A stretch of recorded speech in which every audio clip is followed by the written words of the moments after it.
Bonjour à tous, j'espère que vous allez bien, j'espère que vous n'êtes pas trop fatigués. Ça tombe bien parce que là, on va traiter d'un sujet simple, facile, ça va passer comme une lettre à la poste. Ou pas. Merci à tous en tout cas d'être là. Moi, je m'appelle Mathieu Imbert, je suis tech lead chez Accenture, dev backend depuis plus de 15 ans, et je fais essentiellement de l'archi et de la sécu, ce qui m'amène ici à vous parler de ce sujet-là. Alors, je dis que j'étais dev, et les devs, la plupart du temps, ne sont pas confrontés aux problématiques TLS tous les jours. Et quand on est confronté au TLS, ça pique. Ça pique, on n'a pas besoin de creuser énormément pour tomber sur tous ces termes, et au point de se demander si TLS ne veut pas dire trop le seum. Bon, je sais, elle est nulle, je suis un peu vieux pour la faire celle-là, mais j'ai pas pu m'en empêcher. Donc non, Transport Layer Security, aussi souvent associé à Secure Socket Layout, SSL. Il est marrant cet acronyme parce qu'on a l'impression qu'il ne veut pas mourir, il s'accroche au point qu'on se demande s'il va encore dire quelque chose aujourd'hui. Et la réponse est plutôt non, mais ça me permet de basculer un peu sur l'histoire. Et SSL, c'est ni plus ni moins que l'ancien nom du protocole qu'on connaît aujourd'hui sous le nom de TLS. Il a changé de nom, mais là on parle juste de versions qui ont évolué. Et ça commence en 95. Parlons un peu de la préhistoire. 95, c'est quand même pas n'importe quelle année, puisque c'est l'année où on voit sortir Scatman. Si vous avez la référence, vous êtes vieux. Désolé. Non, en vrai, 95, c'est l'année où le web décolle, Internet décolle. Le monde entier commence à découvrir le web. Alors je sais, inventé en 89, Tim Berners-Lee, mais en réalité, ça décolle au milieu des années 90 avec un navigateur qui s'appelle Netscape. Et là commence la période de rush, la guerre des navigateurs, et ce rush, SSL n'y déroge pas. Donc si on y revient, en fait, on observe que SSL1 n'est jamais sorti, pas acceptable. Il faut aussi savoir qu'à l'époque, il n'y avait pas énormément, on n'avait pas les connaissances qu'on a aujourd'hui, et donc ils ont fait avec ce qu'ils ont pu. Donc SSL1 n'est pas sorti, SSL2 est sorti, mais remplacé par SSL3 un an plus tard. Pas vraiment remplacé, mais en tout cas, ils ont apporté des améliorations drastiques. Et donc SSL3, pour aujourd'hui, c'est quand même la base il y a énormément de bases qu'on voit aujourd'hui, même dans TLS 1.3. Au point que si vous amusez un peu à ouvrir Wireshark et à regarder des trames IP, ce que je vous conseille, parce que c'est vraiment intéressant, vous allez voir des versions, la valeur de ces versions, pour TLS 1.0 par exemple, c'est avec 3.1. TLS 1.0 est considéré comme SSL 3.1 simplement parce que c'est juste un changement de nom avec quelques petites modifications. Bref, voilà la relation entre SSL et TLS. Et donc, pourquoi TLS? Simplement parce que dans cette histoire, SSL était la propriété de Netscape, Netscape cool, et donne SSL à la fondation, à l'organisation IETF qui décide de changer de nom et d'ajouter quelques modifications. Donc voilà pour TLS. La suite de l'histoire, vous la connaissez. Aujourd'hui, c'est tout autre. On est passé de 80 à 90% de TLS HTTPS sur le web, en fonction des sources. Merci Let's Encrypt. Et puis, aujourd'hui, les deux versions, on l'a vu dans la slide d'avant, les deux versions importantes, c'est TLS 1.2, 1.3. Toutes les autres, si vous les voyez dans vos systèmes, il faut les dégager, dû à des failles trouvées sur le design du protocole. Mais aujourd'hui, TLS 1.3 suit son petit bonhomme de chemin, probablement quelques complications dans certains SI, et on verra le pourquoi plus tard, mais on avance vers du TLS 1.3. Donc, commençons à rentrer dans le sujet. Et là, j'ai besoin de boire un peu. Donc, simplement, TLS a trois piliers, trois choses vraiment importantes. La première, tout le monde la connaît, c'est évident, on veut chiffrer nos communications, on ne veut pas que quelqu'un voit ce qu'on fait circuler. La confidentialité, simple à comprendre. Deuxième, l'authentification. C'est bien joli de vouloir chiffrer des données, mais si on l'envoie à la mauvaise personne, ça devient problématique. Et on ne se doute pas de la facilité aujourd'hui de faire un man in the middle. Enfin, moi, en tant que dev, longtemps, j'ai eu l'impression que c'était quand même une technique très compliquée. En réalité, si ça vous intéresse, vous pouvez regarder du côté de l'ARP spoofing et ARP poisoning.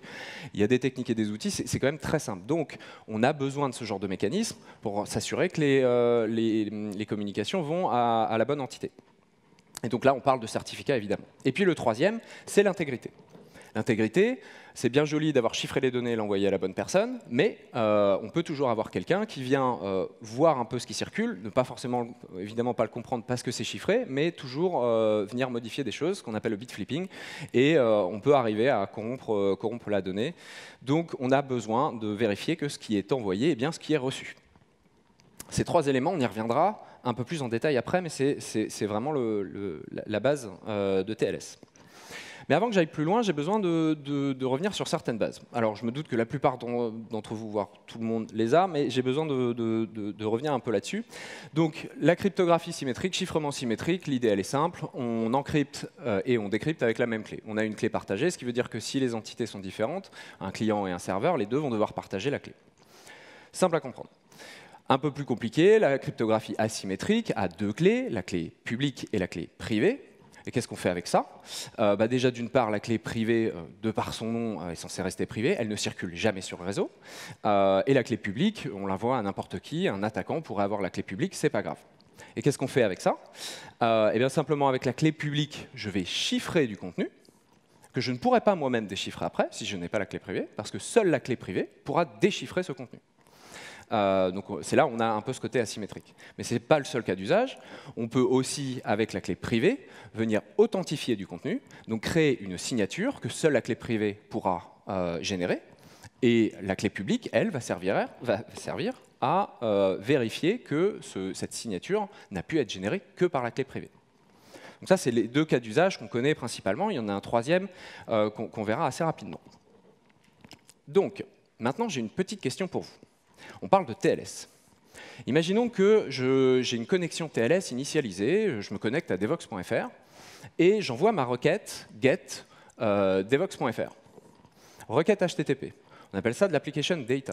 À votre avis, c'est chiffré avec TLS. Est-ce que c'est du chiffrement symétrique ou asymétrique? Symétrique. Me spoilez pas.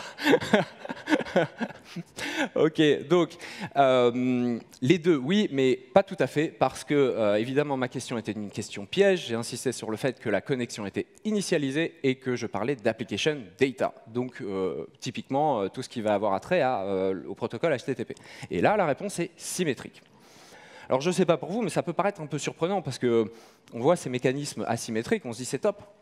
Le seul souci du chiffrement asymétrique, c'est que c'est lent.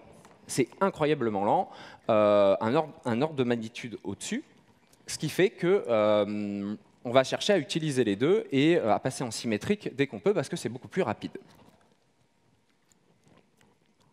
Mais effectivement, pour les connaisseurs de la salle, ce sont les deux. Donc on dit que TLS est un protocole hybride, parce que évidemment on va utiliser du chiffrement asymétrique, mais à l'initialisation de la connexion. Une fois que la connexion est faite et que les données applicatives passent, on bascule sur du chiffrement symétrique. Donc on en est là. On se dit qu'on va faire circuler par le réseau, on a besoin de faire circuler de la donnée de manière chiffrée, donc on va avoir besoin d'initialiser la connexion, et on se dit qu'à un moment donné, on va basculer en mode symétrique. Donc on a besoin d'une clé partagée.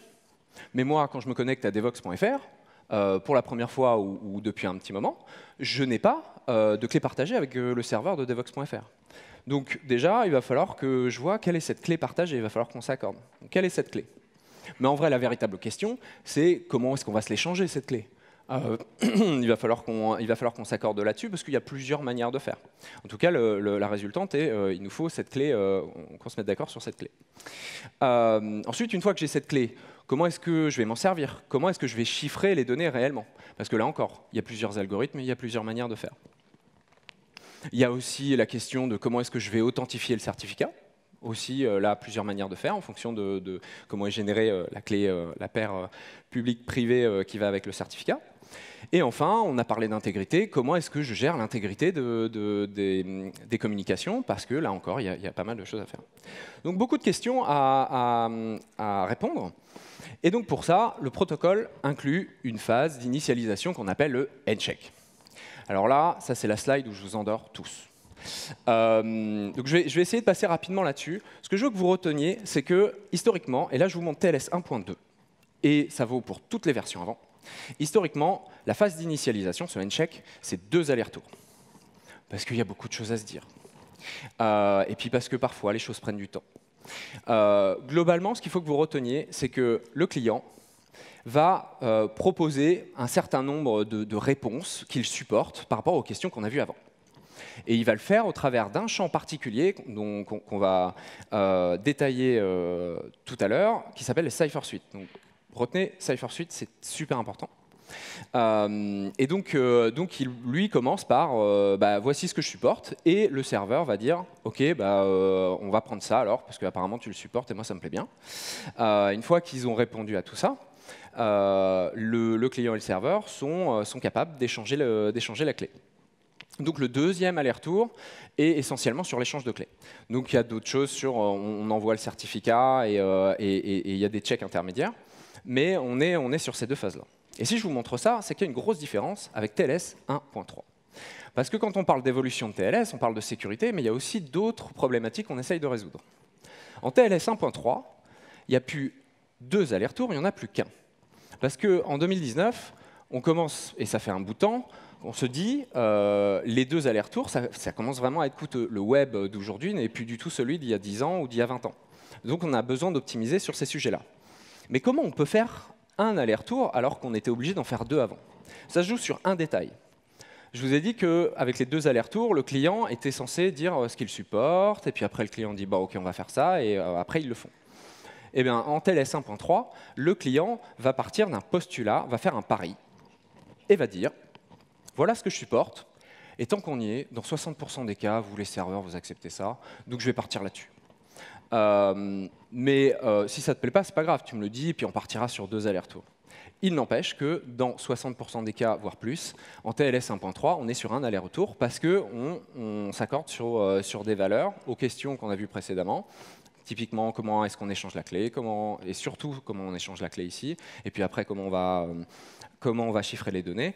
Le client, en TLS 1.3, propose et commence à échanger la clé sur la base d'un postulat, et généralement ça fonctionne bien. Donc le serveur, lui, va faire pareil en disant oui, tu as raison, c'est vrai, 60% des cas on fait ça, donc moi aussi je pars là-dessus. Et du coup l'échange de clés se fait plus tôt. Il se fait plus tôt, ce qui permet de basculer en mode chiffré plus rapidement, et c'est typiquement une raison pour laquelle, par exemple en TLS 1.3, le certificat est envoyé au client de manière chiffrée. Parce qu'il est envoyé à un moment où on est déjà capable de basculer en mode chiffré. Donc voilà globalement les échanges. Et si je vous demandais de bien retenir pour le cipher suite, c'est parce que je vais revenir en détail là et que c'est vraiment un élément important. Parce que notamment en TLS 1.2, ça va définir votre niveau de sécurité. Alors les cipher suite, je ne sais pas si vous avez déjà vu. C'est ce truc incompréhensible qu'on peut retrouver quand vous allez sur un site internet, vous regardez le détail du certificat, vous allez voir ce genre de chaîne de caractères. TLS, AES 256 GCM, ECDHE, RSA et tout ça. Ça, incompréhensible, et pour autant, il faut vraiment le comprendre pour comprendre TLS. Parce que cette chaîne de caractères, c'est une idée qu'ils ont eue dès le début, de se dire, vous voyez toutes les questions qu'on avait au début, comment on échange la clé, comment on s'authentifié et tout ça. On ne va pas faire 4 champs, on va en faire qu'un. Et on va faire une chaîne de caractères. Dans la chaîne de caractères, il va y avoir toutes les informations. Et ça définit énormément de niveaux de sécurité, et ça évolue, on va le voir, entre TLS 1.2 et 1.3. Alors commençons. Par exemple, le Key Exchange. Il y a une partie un peu de magie dans le Key Exchange. Un terme comme ça, on le comprend pas. ECDHE, ça veut dire Elliptic Curve Diffie-Hellman éphéméral. Okay. Bon, en réalité, ce qu'il faut vraiment retenir là, c'est surtout Diffie-Hellman. Diffie-Hellman est éphéméral pour insister sur le fait qu'on va régénérer les clés à chaque fois. Et le EC pour Elliptic Curve, pour dire c'est une manière, ce sont des algos mathématiques qui vont être utilisés pour implémenter Diffie-Hellman. Donc là, c'est un détail, mais on a un autre mode qui s'appelle RSA. Donc là, en fait, pour vous expliquer comment le client et le serveur échangent la clé, je vais faire une dichotomie entre ces deux modes, RSA et Diffie-Hellman. Après, pour ce qui est Elliptic Curve ou Diffie-Hellman, là, on est sur du détail. Je vais commencer par RSA. Parce que ça, RSA, ça a été longtemps le seul moyen d'échanger les clés. Et il est encore présent en TLS 1.2.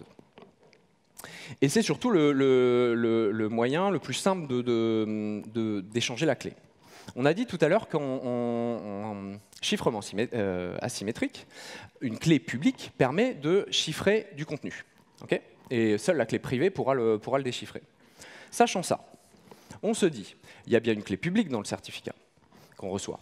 On prend cette clé publique et on dit, c'est le client qui génère la clé partagée. Il la génère avec son random, il la chiffre avec la clé publique, et il l'envoie sur le réseau au serveur.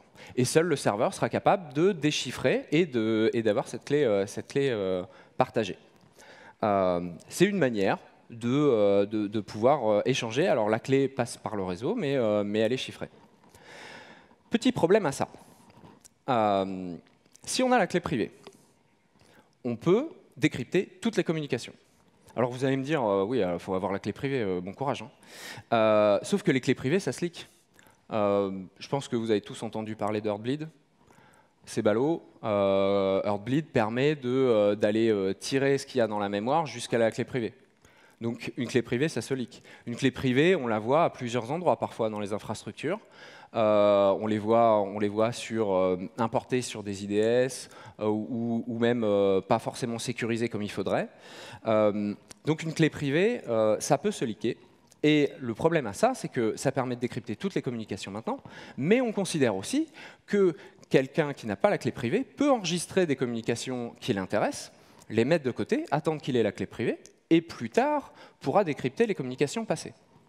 Et ça, c'est important, parce qu'il y a un concept derrière qui s'appelle le forward secrecy.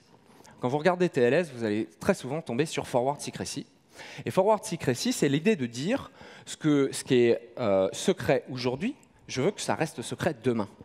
Sauf que dans ce cas-là, si vous avez quelqu'un qui a stocké les informations et qui est capable de les décrypter plus tard simplement parce qu'il a la clé privée, on n'est pas sur du forward secrecy. Donc là, je mets forward secrecy ici pour dire RSA n'a pas cette propriété. Et on va chercher, on va essayer d'avoir cette propriété avec d'autres manières de faire. Et c'est là où je switch sur Diffie-Hellman. Diffie-Hellman, c'est un algorithme qui a été inventé par Whitfield Diffie et Martin Hellman, deux génies qui nous ont inventé un algo qu'on va voir là tout de suite. Alors je ne suis pas un grand fan d'analogie, mais celle-là, je trouve qu'elle fonctionne plutôt bien.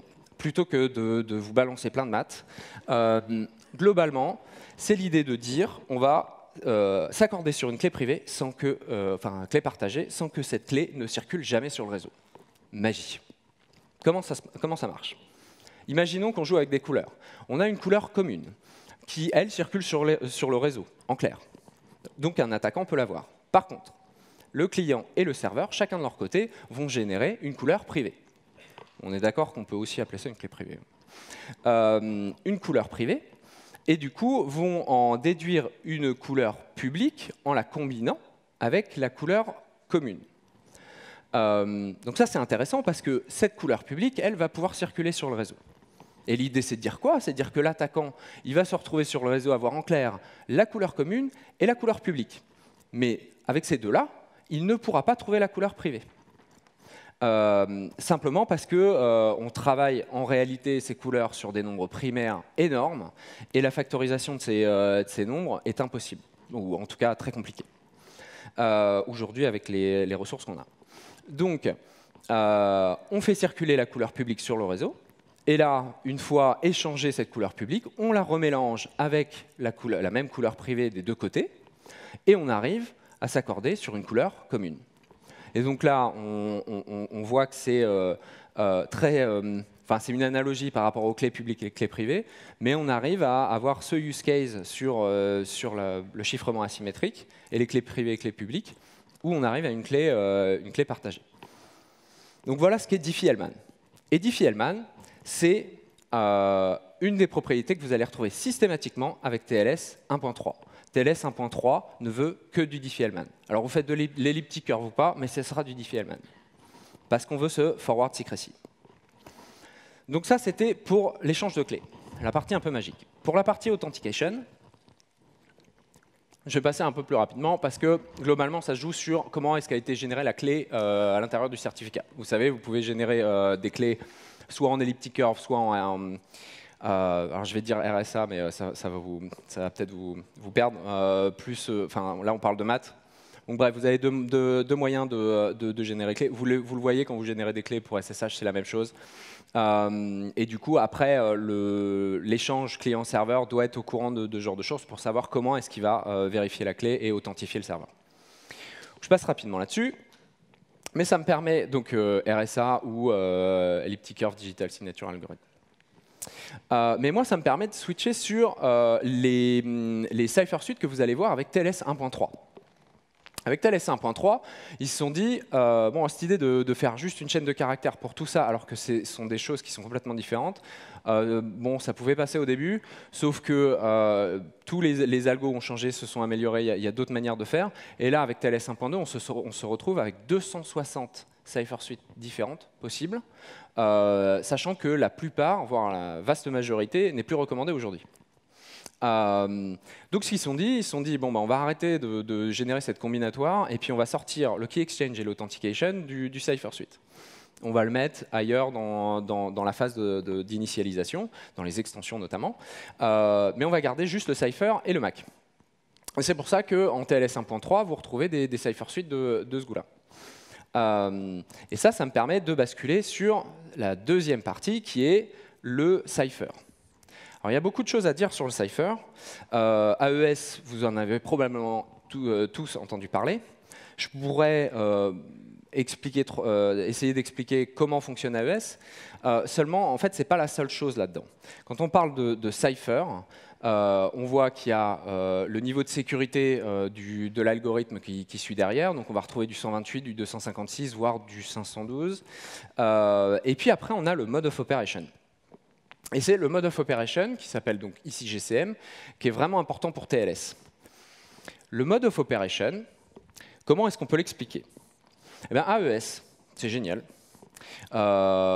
Pris naïvement comme ça, son rôle, ça va être quoi? Ça va être de prendre un texte en clair. L'algorithme va prendre le texte en clair, la clé, et va générer un ciphertext, donc va chiffrer le contenu. C'est très bien, mais ça, il le fait sur 128 bits. Quel que soit le niveau de sécurité. Si vous avez du AES 256 ou 512, ce sera de toute façon des tailles de blocs fixes 128 bits. Donc, si vous avez ça, et bien sûr on a des messages quand on chiffre qui sont évidemment plus grands que 128 bits, comment on fait? Une option naïve serait de dire, bah, je vais chaîner comme ça, alors pas chaîner, mais je vais découper mon message en blocs de 128 bits, puis je vais tous les faire passer par la moulinette, puis après je vais les assembler. Ça, on peut appeler ça, on appelle ça d'ailleurs un mode of operation, c'en est un peu naïf, qui s'appelle ECB, et voyons un peu ce qu'il fait. Imaginons qu'on ait ce fameux TUX à chiffrer. Eh bien, si on utilise ce mode of operation naïf, voilà ce qu'on a. On a ça parce qu'on vient chiffrer juste des éléments individuellement et on peut encore détecter des patterns. Alors imaginez si vous arrivez à le voir à l'œil nu, le niveau de sécurité que c'est. Nous, ce qu'on veut, c'est avoir quelque chose qui est complètement random, qui ne nous permet pas d'identifier le texte ou l'image qu'il y avait à l'origine. Donc, comment on fait ça? Eh bien, on pourrait imaginer d'autres choses sur ce mode of operation. On pourrait imaginer qu'on le chain, c'est-à-dire que là, ici, par exemple, je vais prendre pour mon premier bloc le résultat du chiffrement, 228 bits, et puis je vais le mixer avec le texte en clair du second bloc, et ainsi de suite. Quand je dis mixer, c'est un XOR, c'est de l'algèbre booléen, mais du coup, ça permet de chaîner les blocs. Ça, c'est relativement simple à comprendre, ça s'appelle CBC. Et ce terme CBC, vous allez le retrouver sur certains cipher suites de TLS 1.2. Petit détail, le premier bloc n'ayant pas de bloc avant, il va prendre ce qu'on appelle un initialization vector ou nonce. Et quand vous voyez ce genre de terme, ça vient du mode of operation, pas nécessairement de l'algo AES lui-même. Donc je vous parle de tout ça, mais j'en suis toujours pas à GCM. On parle de GCM. Pourquoi GCM est important, et notamment pour TLS 1.3? Mais avant de vous expliquer ça, il faut que je vous explique un truc sur le check d'intégrité. On a dit que c'était important aussi pour TLS. Et dans le cadre de TLS, on va avoir par exemple un algo comme SHA 256. Mais quand on me dit je dois chiffrer du contenu et aussi gérer l'intégrité, question bête, qu'est-ce que je fais en premier? Est-ce que je gère l'intégrité? Alors, quand je dis gère l'intégrité, ça veut dire générer ce qu'on appelle un MAC, donc un hash du contenu que je vais authentifier, donc un MAC. Donc c'est une action, je vais devoir faire ça. Qu'est-ce que je fais en premier? Est-ce que je le fais, le MAC, sur le contenu en clair et après je chiffre l'ensemble? Ou alors, est-ce que je chiffre d'abord et après je fais mon MAC sur le contenu chiffré?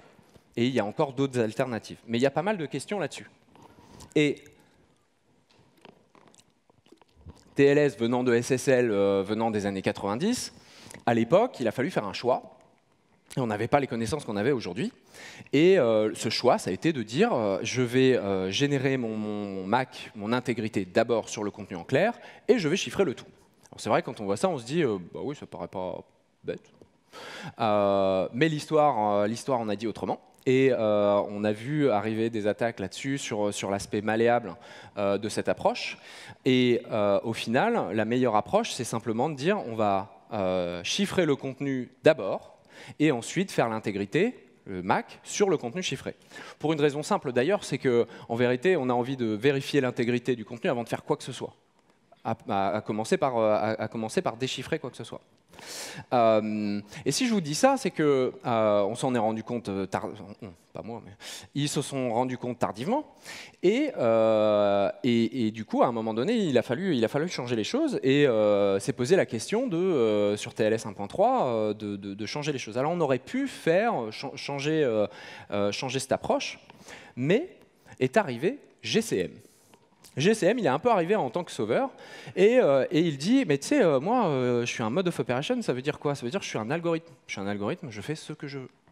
Donc, à la base, on me dit je vais chaîner les blocs et je vais gérer un chiffrement propre. Mais rien ne m'empêche de faire un MAC en plus au passage, bloc par bloc, aller chaîner aussi et à la fin avoir un MAC sur l'ensemble du contenu. Et c'est exactement ce que fait GCM. Alors là encore, c'est une explication sur GCM. Je ne vais pas aller dans le détail là-dessus et vous endormir, si ce n'est pas déjà fait. Mais l'idée, c'est de dire quoi? C'est de dire que GCM fait les deux. Donc répond un peu à la problématique en disant mais vas-y, te pose plus la question en fait. Je fais les deux en même temps, donc voilà, la question se pose plus. Et ce qui fait encore mieux, c'est que non seulement il fait le chaînage du chiffrement et génère un MAC d'intégrité au passage, mais en plus il dit bah, mon MAC d'intégrité, en fait, je peux aussi le faire sur des données que je chiffre même pas. Et ça peut parfois être intéressant sur du contenu qu'on veut chiffrer, du contenu qu'on veut chiffrer plus du contenu en plus qui doit rester en clair, mais l'ensemble, je veux avoir l'intégrité sur l'ensemble. Un exemple, je veux pouvoir chiffrer mon contenu, j'ai mon adresse IP de destination, je veux avoir l'intégrité de mon adresse IP. L'adresse IP doit rester en clair, mais je veux quand même à la fin avoir mon MAC qui inclut tout ça. Donc il fait ça, et cette propriété s'appelle l'AEAD. Si vous creusez TLS 1.3, vous allez tomber sur ce terme. Ça veut dire Authenticated Encryption, donc on fait l'encryption et en plus on fait le MAC, plus Additional Data, donc l'IP ou toute autre chose qui vous permet d'avoir l'intégrité sur du contenu supplémentaire mais qui reste en clair. Et ça, c'est ce que fait GCM. Et cette propriété, elle est très importante pour TLS 1.3, ce qui fait que quand vous regardez le nombre de CipherSuite qu'il y a en TLS 1.3, il n'en reste plus que 6. Parce qu'en gros, vous allez retrouver de l'AES GCM partout, que ce soit du 128.256 ou éventuellement du ChaCha20, mais tous ces algorithmes-là vont avoir ces propriétés. Je veux pouvoir faire le chiffrement et l'intégrité en même temps, et je me pose plus la question. Alors vous allez me dire pourquoi est-ce qu'on parle de SHA 256 encore si l'intégrité elle est gérée par GCM? Alors on le garde parce que ça reste, cet algorithme est encore utilisé pour un ensemble de choses, notamment à l'initialisation de la connexion, où je vous ai dit qu'on échangeait les clés avec Diffie-Hellman. À la fin, on a la clé. En vérité, à la fin, on a une pré-clé et on va en dériver d'autres choses. Et on a besoin d'SHA 256 pour ça et pour d'autres choses. Bref, voilà un ensemble de choses sur le Cypher Suite. Pourquoi j'ai insisté là-dessus? C'est parce qu'aujourd'hui, vous pouvez faire du TLS 1.2, vous pouvez le faire de manière sécurisée comme de manière non sécurisée. Tout dépend des Cypher Suite que vous acceptez côté serveur ou côté client. Donc faites attention à ça dans la configuration. Si vous gardez du TLS 1.2, il faut vraiment faire gaffe à avoir les propriétés que cherche TLS 1.3 dans les Cypher Suite qu'il accepte. Ou juste passer en TLS 1.3. Alors, les certificats maintenant. Je vais en profiter pour boire un peu. Les certificats. On va revenir à plus simple. C'est quoi un certificat? C'est une manière numérique d'aller identifier une personne ou une entité. OK, mais concrètement, c'est quoi? C'est un fichier. Un fichier avec un format. Ce format X509. Basé sur... donc, OK, j'ai rien. X509.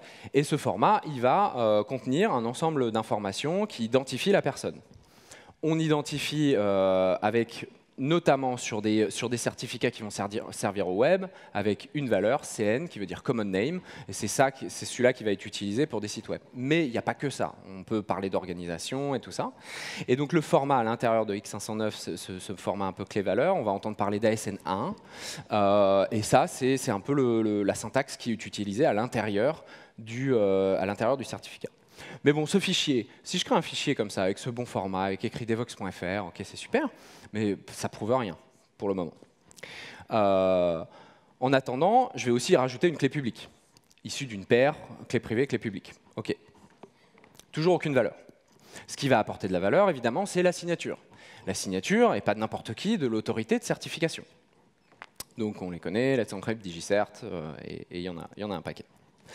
Et le moyen d'avoir ça, c'est de générer une requête, ce qu'on appelle une requête, donc au format CSR, donc qui va contenir à peu près l'ensemble du certificat, sauf qu'il n'aura pas la signature, et on envoie ça à l'autorité de certification qui est censée nous renvoyer le certificat signé.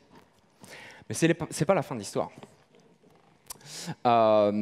Si on regarde notre certificat signé, quand on dit qu'il il est signé par quoi?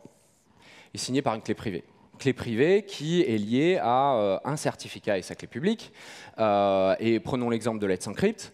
On va avoir un certificat associé qui est nommé auprès de Let's Encrypt. Donc là, c'est là où on peut regarder le O égale Let's Encrypt. Sur ces certificats-là, qui vont signer votre certificat web, vous n'avez pas de CN, parce que ça ne correspond pas à un site web, ça correspond à une entité auquel on est censé faire confiance.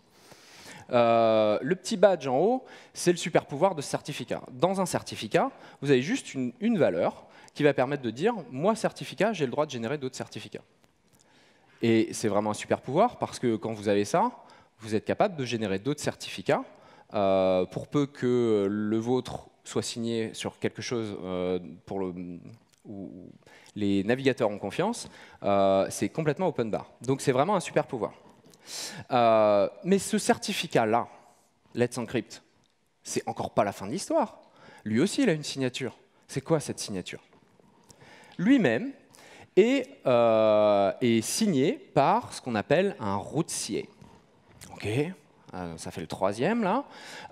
Donc même histoire. Lui aussi a un champ organization. Lui aussi a le super pouvoir de générer des signatures. Et encore mieux, sa signature, elle, est auto-signée.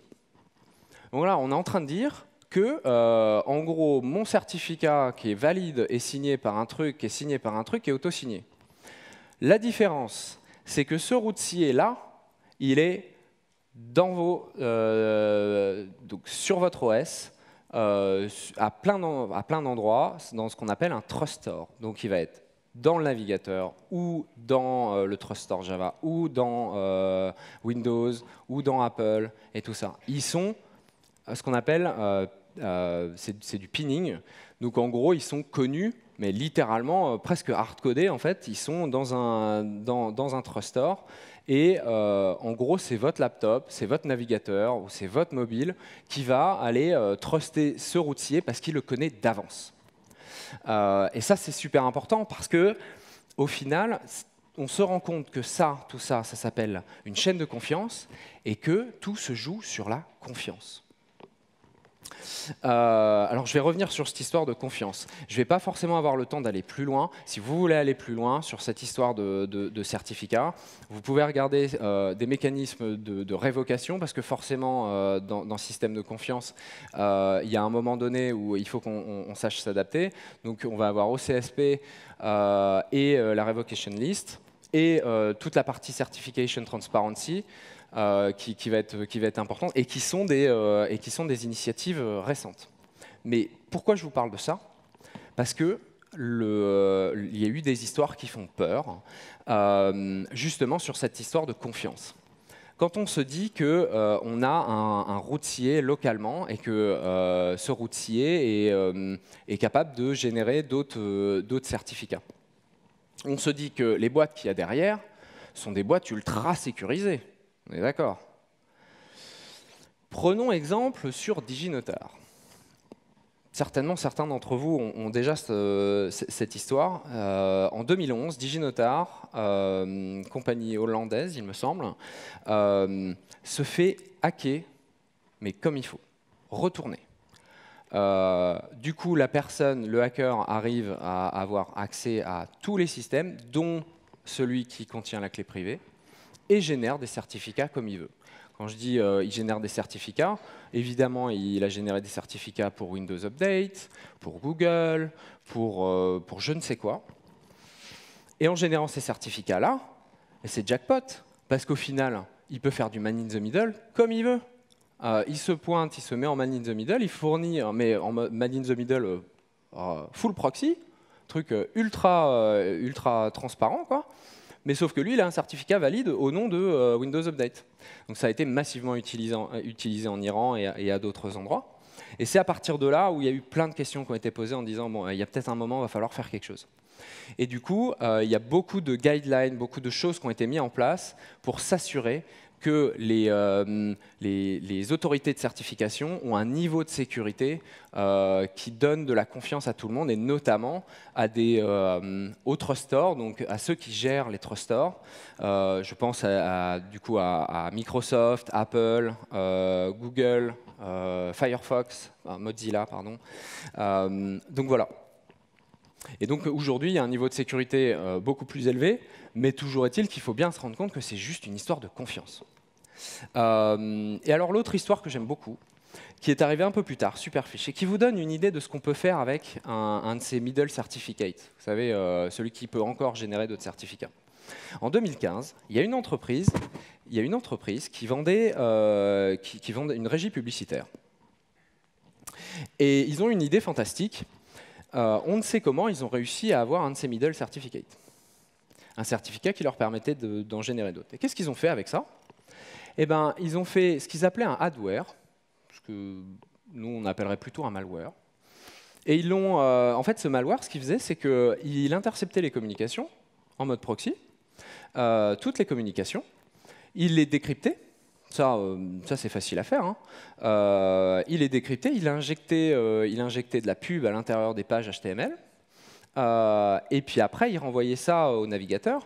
Mais la petite différence, c'est que vu que c'était un proxy, logiquement, il aurait été incapable de fournir un certificat valide pour quelqu'un qui va se connecter sur devox.fr, par exemple. Sauf que ils avaient ce certificat et cette clé privée qui permet de générer des certificats valides pour n'importe quel domaine. Et ils ont envoyé la clé privée dans le malware. Et ils ont shippé ça dans plein de laptops.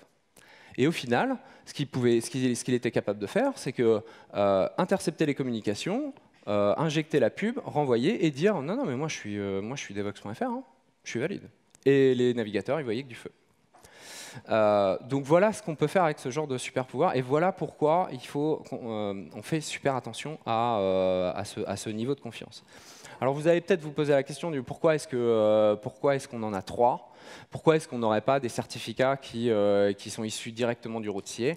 Eh ben, c'est justement pour ce niveau de sécurité qu'on veut appliquer, c'est-à-dire que le routier, il a sa clé publique, du coup sa clé privée. La clé privée, elle est générée dans un cadre très strict, ultra audité, et mis dans un coffre, et on veut s'en servir le moins possible. Ce qui fait que les seules raisons pour lesquelles on s'en sert, c'est pour générer ces certificats intermédiaires, qui eux sont utilisés plusieurs millions de fois par jour, mais c'est le certificat intermédiaire qui vient amener un peu ce niveau de sécurité, parce que lui, du coup, il n'est pas quelque part hard-codé dans le Trustor, et du coup, on peut le changer plus facilement. Et vous allez toujours trouver cette chaîne de confiance avec au moins 3 certificats, ou 4 certificats si vous avez encore un intermédiaire, ce qui peut arriver. Et voilà. Au niveau des outils, je vais être super rapide. Très souvent, là, pour un public Java, on va très souvent tomber sur ce genre d'outil qui va vous générer, notamment quand on a besoin de faire un certificat self-sign, on va tomber sur le KeyTool. Moi, ce que j'aimerais vous recommander, c'est d'investir du temps dans OpenSSL. OpenSSL, il est énorme. Vous avez plein d'options. Vous pouvez faire plein de choses et ça prend du temps de monter en compétence sur OpenSSL, l'outil. Faites-le. Vous allez apprendre plein de choses et essayez de faire les choses étape par étape. Vous allez voir aussi des moyens de vérifier vos clés et du coup d'aller un petit peu plus loin dans votre compréhension de comment configurer pour le serveur, mais aussi pour la génération de clés et tout ça. Donc passez un peu de temps dessus, ça sera bénéfique. Et voilà. Merci beaucoup.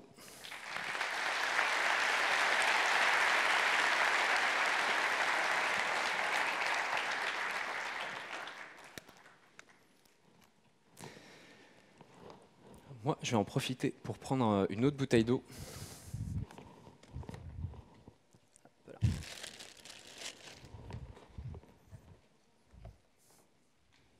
Ça, c'est le moment où je me rends compte si j'ai endormi tout le monde ou pas. Il y a une main levée là-bas.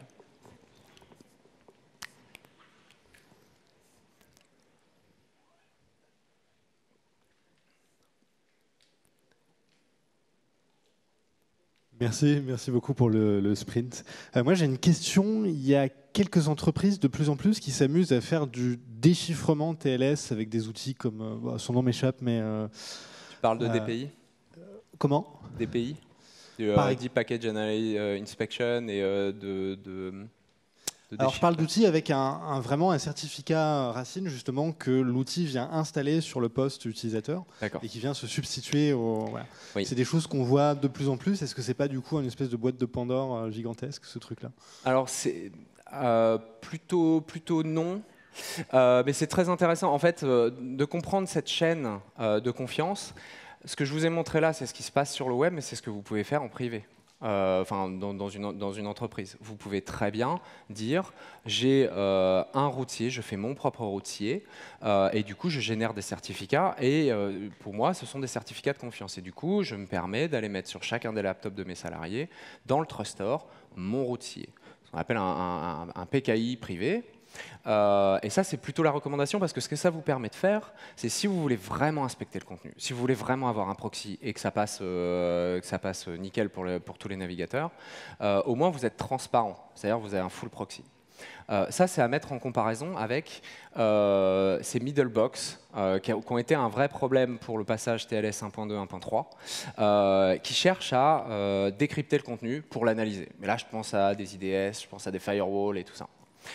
Historiquement, ce qu'on appelle des middle box étaient très friands du mode de key exchange RSA. Parce que c'était très simple pour eux. En s'installant, ils demandaient juste à avoir la clé privée. Ils avaient la clé privée. Et ce qui se passe, c'est que du coup, on perd cette notion de forward secrecy. Et puis, ça génère d'autres soucis. Une petite histoire qui est assez rigolote, je trouve rigolote, c'est Equifax, c'est Equifax, c'est ça, qui a eu un gros leak il y a quelques années, issu d'une faille de sécurité Struts, voilà, c'est pas le souci. Le souci, c'est qu'ils ont mis genre 30 jours à s'en rendre compte. Et pourquoi est-ce qu'ils ont mis autant de temps à s'en rendre compte? C'est que leur IDS, firewall et tout ça ne fonctionnait plus. Pourquoi il ne fonctionnait plus? Parce qu'il était sur ce mode RSA, et il avait demandé à injecter la clé privée à un moment donné, sauf que les certificats ont été renouvelés, la clé privée a changé. Et ils ont oublié de changer ça. Leur IDS n'était plus fonctionnel. Donc, non seulement on perd en transparence, parce qu'on parle de middle box qui vont aller analyser le trafic en étant discret, mais en plus, ce sont des choses où on les oublie au fur et à mesure et on met la clé privée un peu partout, n'importe comment. Et donc, la recommandation de l'IETF par rapport à ça, et notamment au passage TLS 1.3, c'est de dire arrêtez de faire ça, mais mettez un full proxy. Et si vous avez besoin d'avoir des certificats valides, eh bien faites votre PKI privé et du coup générez des certificats, mais par rapport à un certificat routier privé que vous avez installé sur chacun des postes. Et du coup, par rapport à ça, c'est plutôt une recommandation comparée à ce qu'on peut voir par ailleurs, et des techniques de détournement par rapport à Diffie-Hellman qu'on commence à voir et qui ne sont franchement pas recommandées. Ok. Ben, merci beaucoup. Je reste à disposition et je suis sur le stand Accenture.